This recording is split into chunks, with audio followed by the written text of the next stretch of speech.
Kaveri night வெளியில் போய் car நம்ம இன்னைக்கு ஓட்டிட்டு வந்தோமே எந்த மாதிரி இருக்குது, எப்படி டேமேஜ் ஆகிருக்குன்னு நம்ம பார்க்கவே இல்லைன்னு சொல்லிட்டு வெளியே போய் யாருக்கும் தெரியாமல் லைட் அடித்து பார்த்துட்ருக்காங்க. இங்கே வெளியில் ஒரு ஆள் வர்ற மாதிரி சத்தம் கேட்கவே எங்கள் காவேரி அப்படியே கப்பு சுப்புன்னு நிற்கிறாங்க. பார்த்தீங்கன்னா விஜய் தான் வெளியே வந்து பார்க்குறாரு.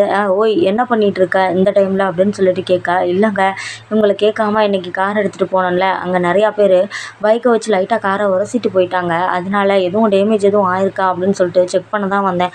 சாரிங்க இந்த இடம்லாம் கொஞ்சம் இதாக இருக்குது அப்படின்னு சொல்லிட்டு சொல்ல, இங்கே உடனே விஜய், ஏய் இதெல்லாம் ஒரு மேட்ரா, நீ என் தாத்தாவோட உயிரையே காப்பாற்றிருக்க, ஆனாலும் இந்த மாதிரி வேகம் ஆகாது காவேரி, இன்னொரு தடவை இந்த மாதிரிலாம் நீ பண்ணக்கூடாது சரியா, இந்த மாதிரி டிரைவிங்கே உனக்கு கரெக்டாக தெரியலை, அதுக்கு முன்னாடி எப்படி தான் நீ காரை என்ன தைரியத்தில் எடுத்தேன்னே எனக்கு தெரியலை, இந்த மாதிரிலாம் திரும்ப பண்ணக்கூடாது சரியா அப்படின்னு சொல்ல, இல்லைங்க எனக்கு பிடிச்சவங்களுக்கு ஏதாவது ஒன்றுனா நான் இப்படி தான் அப்படியே ஆக்ரோஷமாக கிளம்பிடுவேன், இந்த டைமில் உங்களுக்கு கால் பண்ணி பார்த்தேன் நீங்களும் எடுக்கிறாப்புல இல்லை, கால் அட்டன் பண்ணலை, நீங்கள் எப்போ தாத்தாவை கூட்டிகிட்டு போவேன், தாத்தா மயங்கி கிடக்கவும் எனக்கு ஒரு மாதிரி இருந்துச்சு, அதனால தான் அவரை நானே வந்து ட்ரைவ் பண்ணி கூட்டிகிட்டு போயிட்டேன், வேறு என்ன செய்ய சொல்கிறீங்க, நீங்கள் வரதுக்கும் லேட் ஆயிரும்ல அதுதான் சாரி அப்படின்னு சொல்ல, உடனே இங்கே விஜய், இருந்தாலும் இது ரொம்ப ஓவர் தான் சரியா, இருந்தாலும் இன்னொரு தடவை இப்படிலாம் நீ பண்ணக்கூடாது, உன் உயிர் மேலே அக்கறை இல்லைனாலும் பரவாயில்ல, ரோட்டில் போகிறவங்க எத்தனை பேர் இருக்காங்க, அவங்க மேலே ஏதாவது ஆயிடுச்சுன்னா அப்புறம் என்ன பண்ண முடியும், இதில் பாட்டி வேற உன்னோட அவ்வளோ தைரியமாக காரில் ஏறி வந்திருக்காங்க பாரு, அதுதான் அதில் ஹைலைட்டே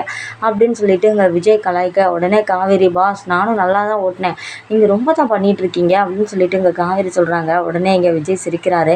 சரி இதை சரி பண்ணுறதுக்கு ஏதாவது அமௌண்ட் ஆச்சுன்னா என்னோடய சேலரியிலேருந்து கம்மி பண்ணிக்கோங்க சரியா அப்படின்னு சொல்ல, இங்கே விஜய் வாய் கொழுப்ப பாரு இவளுக்கு, இவங்க வாங்குறது பெரிய சம்பளம், இதுலேருந்து நாங்கள் கம்மி வேற பண்ணுவோம்ல அப்படின்னு சொல்லிட்டு இவர் வாக்கிலே சிரிக்கா, இங்கே விஜயை திரும்பி பார்த்துட்டே போகிற காவேரி, அப்பாடா சிரிச்சிட்டாருப்பா அப்படின்னு சொல்லிட்டு இங்கே திரும்பி பார்த்து அவங்களும் சிரிச்சிட்டு போகிறாங்க உள்ள.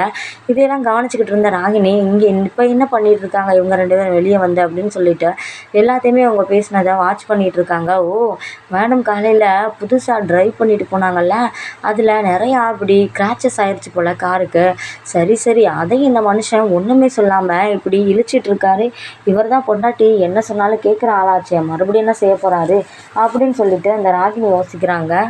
இவங்க தான் என்ன நடந்தாலும் இங்கே பசுபதிக்கு கால் பண்ணி சொல்கிற ஆளாச்சே, உடனே கால் பண்ணி இந்த மாதிரி காலையில் ஒரேடியாக இவளை போட்டு தள்ளிடலான்னு நினச்சி கரண்ட்டு ஷாக் அடிக்க வைக்கலாம்னு நினச்சி நான் எல்லா பிளானும் பண்ணேன் டாடி, ஆனால் ஒன்றுமே வந்து பண்ண முடியலை, லாஸ்ட்டாக இவ தப்பிச்சு இந்த கிழவன் இருக்கானே இந்த விஜயோட தாத்தா, இவர் போய் அந்த ஷாக் அடிக்கிற இது பிளானில் மாட்டிக்கிட்டாரு, இதில் டொம்முன்னு கீழே விழுந்து அதுக்கப்புறம் அந்த காவேரி அவளே கார் எடுத்துகிட்டு போய் இந்த தாத்தாவை வேற காப்பாற்றி கூட்டிகிட்டு வந்துட்டா.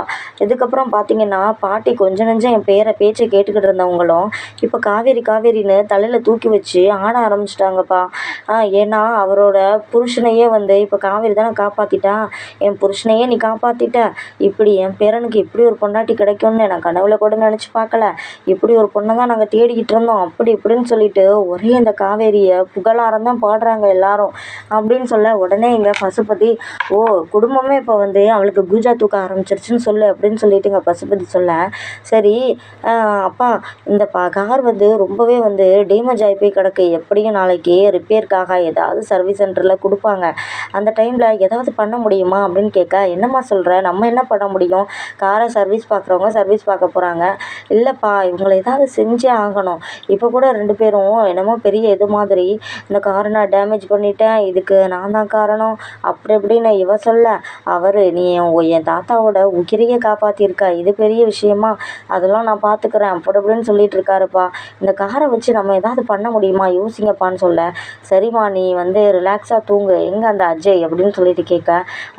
அவனுக்கு என்ன அவன் பாட்டுக்கு தூங்குறான்ப்பா அப்படின்னு சொல்லிட்டு சொல்ல, எப்போ பார்த்தாலும் தூங்குறது சாப்பிட்றது இந்த வேலையை மட்டும் புருஷன் கரெக்டாக செய்கிறான் போல் அப்படின்னு சொல்ல, அவனை பற்றி பேசாதீங்கப்பா, அவனை பற்றி பேசினாலே எனக்கு தலை தான் வலிக்குது அப்படின்னு சொல்லிட்டு இங்கே ராகினி சொல்ல, சரி காலையில் உனக்கு கால் பண்ணுறேன், இந்த விஷயமா நம்ம பேசுவோம், நான் ஏதாவது யோசிச்சுட்டு உனக்கு சொல்கிறேன் அப்படின்னு சொல்லிட்டு இங்கே பசுபதியுமே காலை கட் பண்ண எங்கள் ராகினியும் தூங்க போயிடுறாங்க.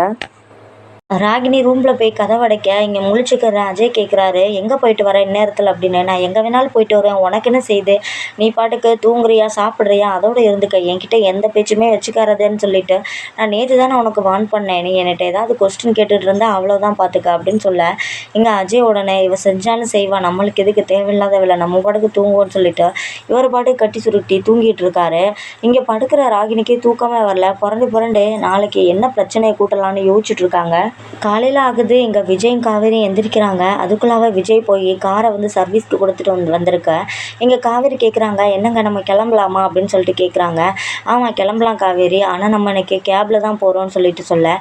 ஏங்க அப்படின்னு கேட்க, இல்லை காரை வந்து சர்வீஸ் கொடுத்துருக்கேன், ஈவினிங் வரும்போது அப்படியே வாங்கிட்டு வந்துடலாம் அப்படின்னு சொல்லிட்டு எங்கள் விஜய் சொன்னதை கேட்டுட்டு காவேரியுமே சாரிங்க என்னால் தானே அப்படின்னு சொல்லிட்டு சொல்ல. அது ஒன்றும் அந்தளவுக்கு டேமேஜ்லாம் கிடையாது, கொஞ்சம் கொஞ்சம் லைட்டாக இருந்துச்சு, அது இன்றைக்கி ஈவினிங்குள்ளே சரி பண்ணிடுவாங்க. எதுக்காக நீ அதையே இப்போ என்கிட்ட சாரி சாரின்னு எத்தனை சாரி கேட்ப நீ? நான் தான் உனக்கு தேங்க்ஸ்ன்னு சொல்லிட்டு 100 தேங்க்ஸ் சொல்லணும் தாத்தாக்காக அப்படின்னு சொல்ல. அதெல்லாம் வேண்டாங்கன்னு சொல்ல. அப்போ இதுவும் வேண்டாம், எதுக்கு தேவையில்லாமல் இப்படியே சொல்லிட்டு இருக்க, இதோட நிறுத்த போறியா இல்லையா அப்படின்னு சொல்லிட்டு எங்கள் விஜய் சொல்ல. ஓகேங்க இனிமேல் நான் இதை பற்றியே பேசலை அப்படின்னு சொல்லிட்டு இங்கே காவேரி சொல்ல. இங்கே 2 பேரும் வெளியே கிளம்பி வர்றதை தாத்தா பார்க்குறாங்க. என்னப்பா கிளம்பிட்டீங்களா அப்படின்னு கேட்க, இங்கே கேப் வந்து ஹார்ன் அடிக்கிறாங்க. உடனே எங்கள் தாத்தா சொல்கிறாங்க, என்னப்பா இன்னைக்கு கேப் வந்திருக்குன்னு சொல்லிட்டு சொல்ல. ஆமாம் தாத்தா, காரை வந்து சர்வீஸ்க்கு விட்டுருக்கோம் அப்படின்னு சொல்ல. எதுக்குப்பா இப்போ ஆஃபீஸ் போகிற நேரத்தில் இந்த மாதிரி சர்வீஸ்க்கெலாம் விடுறேன்னு கேட்க. இல்லை தாத்தா உங்களை நேற்று கூட்டிகிட்டு போனால அங்கங்கே கொஞ்சம் கிராச்சஸ் ஆயிடுச்சு, அதனால தான் தாத்தா அப்படின்னு சொல்ல. ஏமா காவேரி தேவையில்லாத வேலை, ஏதாவது உனக்கு ஆயிருந்தால் என்ன பண்ணுறது சொல்லு, நீ எதுக்கு வண்டி எடுத்த அப்படின்னு சொல்ல. இல்லை தாத்தா அந்த டைமில் எனக்கு யாருக்கு கால் பண்ணணும்னு தெரியலை, கால் பண்ணி டைமை வேஸ்ட் பண்ணுறதுக்கு நம்மளே கூட்டிகிட்டு போயிடலான்னு தான் தாத்தா, சாரி தாத்தா அப்படின்னு சொல்ல. ஏய் காவேரி போதும் காவேரி, இதோட 100 சாரி சொல்லிட்டா தாத்தா அப்படின்னு சொல்ல. சேச்சா அதெல்லாம் ஒன்றும் இல்லைம்மா, உனக்கு ஏதாவது ஆயிருந்துச்சுன்னா பாட்டியும் இருக்கா, அதே மாதிரி நம்ம வீட்டில் வேலை பார்க்குறவங்களையும் கூட்டிகிட்டு போயிருக்கா, அதனால தாம்மா தாத்தா சொன்னேன், மற்றபடி உன் மேலே எனக்கு பெரிய மரியாதையே வந்திருக்கு, இப்படி எனக்காக உன் உயிரை பணையம் வச்சு கூட காப்பாற்றிருக்க பார்த்தியா அப்படின்னு தாத்தா சொல்ல. தாத்தா இது என்னோட கடமை தாத்தா, என்னோட சொந்த தாத்தா மாதிரி தான் உங்களை நான் பார்க்குறேன், அப்போ என்னோட சொந்த தாத்தாவுக்கு ஏதாவது ஒன்று ஆச்சுன்னா நான் எப்படி சும்மா இருப்பேன் சொல்லுங்கள் அப்படின்னு சொல்ல. ரொம்ப தேங்க்ஸ்மா காவேரி அப்படின்னு சொல்ல. தாத்தா இப்படிலாம் தேங்க்ஸ் சொல்கிறதுனால தான் எனக்கு நீங்கள் வேறு யாரோ மாதிரி ஃபீல் ஆகுது, பேசாமல் இருக்கிறீங்களா இல்லையான்னு சொல்ல. இங்கே மறுபடியும் கேபில் ஹார்னு கொடுக்குறாங்க. இங்கேருந்து பார்க்குற ராகினி, ஓ இன்றைக்கி 2 பேரும் கேபில் போகிறீங்களா அப்படின்னு சொல்ல. இங்கே தாத்தா உடனே சொல்கிறாங்க, ஏன்பா விஜய் நம்மக்கிட்ட இல்லாத காசா, நீ இன்னொரு கார் வாங்கினா தான் என்ன, அந்த காரை நீ ரொம்ப வருஷமாக தானே வச்சுருக்க அப்படின்னு சொல்ல. இப்போ தான் தாத்தா இந்த மாதிரி வேலை ஆகவுமே எனக்கே தோணுது, நம்ம இன்னொரு கார் வாங்கியிருக்கலாமோன்னு, இப்போ கேப் வந்து புக் பண்ணாமல் நம்ம இன்னொரு கார்லேயே போயிருக்கலாம்ல தாத்தா, சரி தாத்தா நான் இன்னொரு கார் வந்து புக் பண்ணுறேன் அப்படின்னு சொல்லிட்டு சொல்ல. சரிப்பா அதை முதல்ல பண்ணு, எப்போவுமே நம்மளுக்கு இன்னொரு கார் கண்டிப்பாக தேவைப்பா அப்படின்னு சொல்ல. சரிங்க தாத்தா நான் இன்றைக்கே புக் பண்ணிடுறேன்னு சொல்ல. உடனே காவேரி, அப்போ இன்றைக்கி நம்ம புது கார் வாங்க போகிறோமா, இனிமேல் நம்ம அந்த காரில் தான் போகிறோமா அப்போ புது காரில் அப்படின்னு சொல்லிட்டு கேட்க. என்ன நீ சின்ன குழந்த மாதிரி இப்படி கேட்டுட்ருக்க, விட்டா அப்படியே சந்தோஷத்தில் துள்ளி குதிச்சிருவ போல அப்படின்னு சொல்ல. எங்கள் விஜய் சொல்கிறத கேட்டுட்டு காவேரி, ஆமாம் பின்ன புது காரில் போனால் இன்னும் ஹாப்பியாக தானே இருக்கும், எந்த நேரமும் அந்த ரெட் கலர் கார்லேயே போயிட்டுருக்கோம் அப்படின்னு சொல்ல. சரி உனக்காகவாது நான் சீக்கிரமே இன்னொரு கார் வாங்குறேன் சரியா, இன்றைக்கே புக் பண்ணிடலாம், இன்னும் ஒரு 2 டேஸில் வந்துடும் அப்படின்னு சொல்ல. ஓ சரி அப்படின்னு சொல்லிட்டு காவேரிக்கு குஷி தாங்க முடியல. போய் 2 பேரும் கேபில் ஏறுறதை பார்க்குறாங்க. போங்க நல்லா சிரிச்சுக்கிட்டு ஜாலியாக போகிறீங்க, வரும்போது நீங்கள் எப்படி வர்றீங்கன்னு நானும் பார்க்குறேன் அப்படின்னு சொல்லிட்டு எங்கள் ராகினி அவங்க அப்பாவுக்கு கால் பண்ணுறாங்க. காவேரியை இறக்கி விட்டுட்டு எங்கள் விஜய் வந்து ஈவினிங் வரும்போது விஜய் சொல்கிறாரு, நான் அப்படியே போய் சர்வீஸ் சென்டரில் காரை வாங்கிட்டு வந்துடுறேன், நீ கேபு புக் பண்ணி நீ போயிடு சரியா அப்படின்னு சொல்லிட்டு எங்கள் காவேரிகிட்ட சொல்ல. உடனே எங்கள் காவேரியும் ஓகே பாஸ் அப்படின்னு சொல்லிட்டு சொல்லிடுறாங்க. என்ன இழுவ வலுவாக இருக்குது அப்படின்னு சொல்லிட்டு சொல்ல. இல்லை ஈவினிங் போகும்போது நான் அப்படியே வந்து நிம்மதியாக கேபில் அப்படியே பாட்டு கேட்டு ஜாலியாக போவேன்ல அதான் அப்படின்னு சொல்லிட்டு சொல்ல. இங்கே விஜய் உடனே, அப்போ என் கூட வரும்போது அப்படியே கடுப்பாகவே வரியா நீ, உன்னை இனிமேல் நான் கூட்டிகிட்டு போக மாட்டேன், நீ இனிமேல் டெய்லியுமே கேப்லேயே போயிரு அப்படின்னு சொல்லிட்டு சொல்ல. உடனே எங்கள் காவேரி, பாஸ் நான் சும்மா கடைக்கு சொன்னேன், இதவே நீங்கள் பெருசாக எடுத்துக்கிட்டு என்னை பழி வாங்கிறாதீங்க சரியா, புது கார் வேறு வாங்க போகிறேன்னு சொல்கிறீங்க, அப்புறம் என்னை ஏற்றாமல் போயிட்டீங்கன்னா அப்படின்னு சொல்லிட்டு சொல்ல. உடனே இங்கே விஜய்க்கு சிரிப்பு தாங்க முடியல. அப்பாடா சிரிச்சிட்டிங்களா, இப்போ காவேரி சொன்னதை மனசுலேயே வச்சுருக்காங்க, இதுங்க அப்படியே டெலீட் பண்ணிடுங்க ஓகே அப்படின்னு சொல்லிட்டு எங்கள் காவேரி வெளியே போகிறத பார்த்துட்டு விஜய்க்கு சிரிப்பு தாங்க முடியல. இவ எப்படி பிறக்கும் போதே பேசிக்கிட்டே பிறந்திருப்பாளோ அப்படின்னு சொல்லிட்டு எங்கள் விஜய் நினைக்க.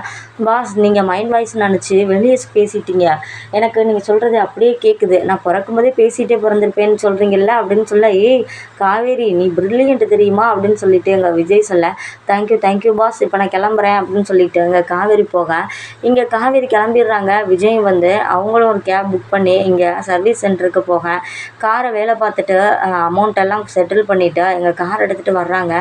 வர்ற வழியில் எங்க இளநீ கடைய பார்க்குறாங்க. இளநீ கடைய பார்த்துட்டு கார ஒரு பக்கம் நிப்பாட்டிட்டு, அது ஆப்போசிட் சைட்ல கடை இருக்கிறதுனால, இவரு கிராஸ் பண்ணி போயி அங்க இளநீ வாங்குறாரு. இளநீ வாங்கிட்டு இருக்கும்போது தாத்தாவுக்கு ரொம்பவே பிடிக்கும். தாத்தா இப்ப உடம்பு முடியாம வேற இருக்காரு. இத கொண்டு போய் குடுத்தா அவர் நல்லாவே குடிச்சுட்டு என்ஜாய் பண்ணுவாருன்னு சொல்லிட்டு, இங்க காவேரிக்கு, தாத்தாக்கு, பாட்டிக்குன்னு எல்லாருக்குமே வந்து இளநீய வாங்கி கார்ல போட, அப்புறம் நினைக்கிறாரு, சரி இந்த ராகினியும், அஜயும் வீட்ல இருக்காங்க. அவங்களுக்கு மட்டும் எப்படி வாங்காம போறதுன்னு, கூட எக்ஸ்ட்ரா 2யும் வாங்கி காருக்குள்ள போடுறதுக்காக நான் போய் காரை போய் எடுத்துகிட்டு வந்துடுறேன். நான் வரும்போது ஒரு 2 தான் வாங்கலாம்னு நினச்சேன். அதனால் அந்த பக்கமே நிறுத்திட்டேன். நான் போய் கொண்டுட்டு வரேன்னு சொல்லிட்டு, இங்கே கார் எடுக்கிறதுக்காக வந்து காரை பார்க்குறாரு. காரில் வந்து யாரோ நல்லா அடித்து காரை போட்டு நெளிச்சு போட்டு போன மாதிரி கிடக்கு. காரை பார்த்துட்டு இங்கே விஜய் வந்து டென்ஷன் ஆயிடுறாரு. டேய் எவன்டா அவன், யார்டா அப்படி பண்ணதுன்னு சொல்லிட்டு கத்த, இங்கே பக்கத்தில் இருக்கிறவர், சார் இப்போ தான் ஒரு 2 பேர் வந்து உங்கள் காரை போட்டு அடி அடின்னு அடிச்சுட்டு போகிறானுங்க. நாங்கள் கேட்டதுக்கு கூட ஓம்ட்டுக்காரன் எதுக்கு அப்படி கத்துற, உன்னோட கார் இல்லைல்ல அப்படின்னு சொல்லிட்டு எங்களையே திட்டிட்டு போகிறாங்க அப்படின்னு சொல்லிட்டு சொல்ல, இங்கே விஜய்க்கு செம கடுப்பு தாங்க முடியல. சுற்றி முற்றி பார்க்குறாரு. எங்கேயுமே ஒரு கேமரா வச்ச ஏதாவது கடை இருந்தால் கூட யாருன்னு பார்க்கலாம். அது எல்லாமே இருக்கிற இடம் ஃபுல்லாக சும்மா நார்மலான கடை தான் இருக்குது. எல்லா கடையிலையும் போய் எதுவும் கேமரா இருக்கான்னு செக் பண்ணுறாரு. எங்கேயுமே இல்லை.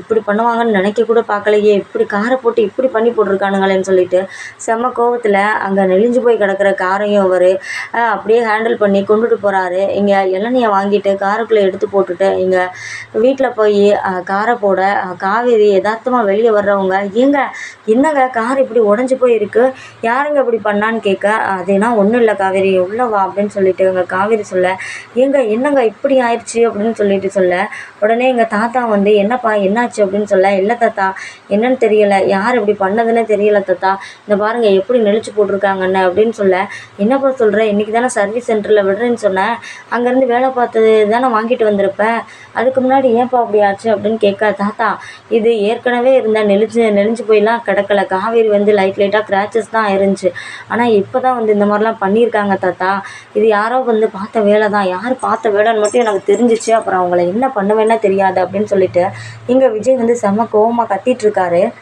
இதை பார்க்குற ராகினி வெளியே வர்றாங்க. அப்படி போடு, நம்ம அப்பா வேலையை காமிச்சிட்டாரு போலயே, நம்ம லைட்டாக ஒரு விஷயம் சொல்லத்தான் செஞ்சோம், ஆனால் அவர் கரெக்டாக இந்த மாதிரி பண்ணி டென்ஷன் ஏற்றி விட்ருக்காரு போலயே அப்படின்னு சொல்லிட்டு செவத்தை பிடிச்சி எட்டி பார்த்துட்ருக்காங்க. இதை கவனிக்கிற காவேரி, என்ன இவ ஒளிஞ்சு நின்று இப்படி பார்த்துட்ருக்கா அப்படின்னு சொல்லிட்டு, ஒருவேளை இது இவளோட வேலையாக இருக்குமோ, நம்மளுக்கு எதிரிங்கன்னு யாருமே கிடையாது, கண்டிப்பாக விஜய்க்கு கிடையவே கிடையாது, அப்படி இருக்கும்போது இத்தனை வருஷ காலமாக அந்த மாதிரிலாம் பிரச்சனை நடக்காத போது இப்போ மட்டும் நடக்கிறதுக்கு என்ன காரணம்? ஏங்க விஜயை பார்க்குறாங்க, ஏங்க உங்களுக்கு பிடிக்காதவங்க யாராவது இண்டஸ்ட்ரியில் இருக்காங்களான்னு கேட்க, அப்படிலாம் யாருமே இல்லை, அது மாதிரி இந்த மாதிரி முட்டாள்தனமாக கேனத்தனமாக யாருமே கேவலமாக பண்ணவே மாட்டாங்க காவேரி, எனக்கு அப்படி யார் எதிரிகள் இருக்கா, யாரும் கிடையாதுன்னு சொல்லிட்டு இங்கே விஜய் சொல்ல, யார் பண்ணான்னு தெரில, தெரிஞ்சிச்சு அவ்வளோதான், அவங்கள நான் என்ன பண்ணுவேன்னு தெரியாதுன்னு சொல்ல, இங்கே ராகினி நின்றுட்டு, அச்சோ இது நம்ம அப்பா பண்ணதுன்னு மட்டும் தெரிஞ்சிச்சு அவ்வளோதான், நம்மளை தொலைச்சி கட்டிடுவாங்களே, நம்மளை மேலேயும் சந்தேகம் வர்றதுக்குள்ளே நம்மளும் போய் கூட்டத்தில் கலந்துக்குருவோம் அப்படின்னு சொல்லிட்டு வர்ற ராகினி, என்ன தாத்தா என்னாச்சு, ஏன் விஜய் இப்படி கத்திகிட்ருக்காரு அப்படின்னு சொல்லிட்டு இங்கே கேஷுவலாக வந்து கேட்க, அது ஒன்றும் இல்லைம்மா, யாரோ வந்து விஜய் காரை இப்படி நெளிச்சு போட்டு போயிருக்காங்க, வேணுக்குன்னு அடித்த மாதிரி தான் இருக்கான் அப்படின்னு சொல்லிட்டு சொல்ல, என்ன தாத்தா இப்படிலாமா பண்ணுவாங்க, இந்த சென்னையில் இந்த மாதிரிலாமா நடக்கும், இதுவரை நாங்களும் தான் கார் ஓட்டுறோம், இந்த மாதிரிலாம் யாருமே பண்ணது கிடையாது, எங்கள் காரில் நல்லா தான் இந்த சென்னையில் ஓடிட்டுருக்கு, இவர் காரை மட்டும் என்ன தேடி வந்து இப்படி பண்ணியிருக்காங்கன்னு சொல்ல, உடனே காவேரி, இது உனக்கு தேவையா,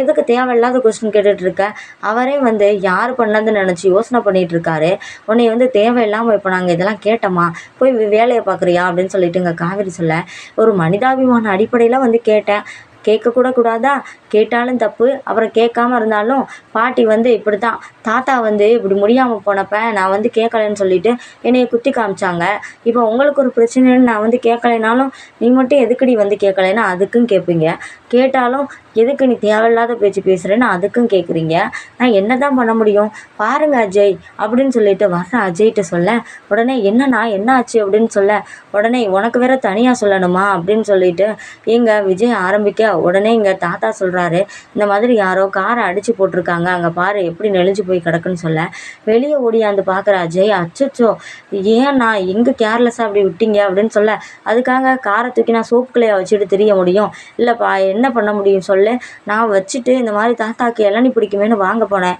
திரும்பி வந்து 5 நிமிஷத்துக்குள்ளே பார்க்குறேன் இந்த மாதிரி சல்லியாக உடச்சி போட்டிருக்கான், எவன் பண்ணதுன்னு மட்டும் தெரியட்டும், அப்புறமாட்டிக்கு அவனுக்கு இருக்குது, அவனை கட்டி வச்சு உரிக்கிறானா இல்லையான்னு பாருன்னு சொல்ல, இங்கே நம்ம ராகினி கண்ணை உருட்டிட்டு அப்படி நிற்கிறத பார்த்துட்டு காவேரி சொல்கிறாங்க, ஏங்க எனக்கு ஒரு டவுட் இருக்குது, அதை உங்ககிட்ட சொன்னால் யார் இந்த மாதிரி வேலை பார்த்ததுன்னு நீங்களே கண்டுபிடிச்சிருவீங்க, நீங்கள் கொஞ்சம் உள்ளே வர முடியுமான்னு சொல்ல, இங்கே தாத்தா ஏமா என்கிட்டலாம் சொல்லக்கூடாதா, யாருன்னு நீ நினைக்கிற, யாரை சந்தேகப்படுறேன்னு கேட்க, தாத்தா உங்ககிட்ட நான் தனியாக சொல்கிறேன் அப்படின்னு சொல்ல, இங்கே ராகினி அது ஒன்றும் இல்லை தாத்தா, நான் நிற்கிறேன்ல, அதனால் மேடம் வந்து எங்ககிட்டலாம் சொல்ல மாட்டாங்க, புருஷன்கிட்ட போய் தனியாக சொல்லிவிட்டு அதுக்கப்புறம் உங்களை கூப்பிட்டு தனியாக சொல்லுவாங்க, இந்த வீட்டில் நாங்கள் யாரோ தானே, அதனால் மேடம் வந்து எங்ககிட்ட வச்சு சொல்ல மாட்டாங்கன்னு சொல்ல, உடனே இந்த காவேரி நினைக்கிறாங்க, பிரச்சனைக்கு காரணமே நீ தானடி, அப்படி இருக்கும்போது உங்ககிட்டயே நான் எல்லாத்தையும் சொல்ல முடியுமா, என்னங்க நீங்கள் கொஞ்சம் உள்ளே வரீங்களா அப்படின்னு கூப்பிட, உடனே இங்கே ஏன் காவேரி இங்கேயே வச்சு சொல்லுன்னு சொல்ல, ஏங்க நான் சொன்னால் அதில் அர்த்தம் இருக்கும், நீங்கள் உங்களுக்கு தெரியும்ல, நீங்கள் கொஞ்சம் உள்ளே வாங்க அப்படின்னு சொல்லிட்டு எங்கள் காவேரி விஜயை கூப்பிட,